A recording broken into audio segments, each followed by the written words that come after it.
back when it used to be called Australian Iron and Steel, who were owned by BHP.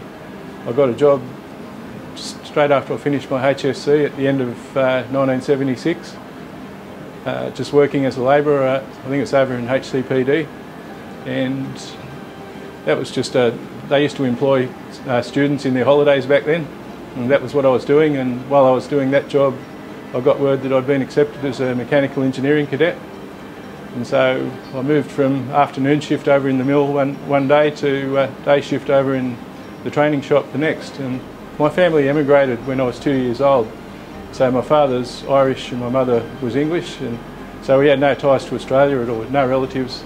So just Steelworks was the biggest employer in Wollongong back then, and they offered engineering cadetships, which was something I was interested in, so I applied, and fortunately for me I was accepted.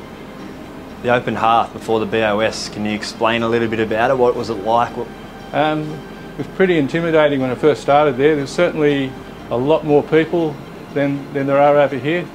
To operate any one of the furnaces there was probably about 5 people, staff and wages. They had 5 furnaces there. They used to put scrap and blast furnace iron into them, and they had these big burners at either end of the furnace, and also had these smaller oxygen lances that came in through the top, and basically they'd sort of cook the steel for probably at least 6 hours there before they were able to tap it out of the furnace. It would have been differences, obviously, the transition over to the BOS, and then so many differences in your time throughout the BOS. Is there anything that really stands out for you? Not really. I mean, you probably hear it from a lot of old people, but the safety is fantastic these days compared to what it was like back then. You know, the work that they started in the 1990s with DuPont, and the way that it's evolved since then, it's a much safer place to work, and you know, I guess people feel safe at work, and I don't know, that's the thing that I notice the most, and that, you know, I feel really good about. What's it like working with the crews that you're working with now, and obviously leading some of the crews as well? So, in my specific area where I work, we have a very young crew now. Probably the majority of them are under 30 years old, so it's really encouraging in some ways.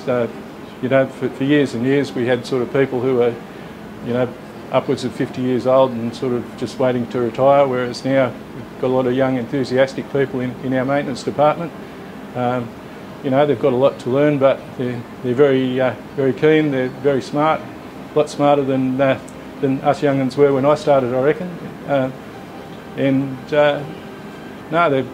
You know, the safety culture that we have here is their starting point, so they can't ever remember a time that things were different, so it's really good from that point of view too.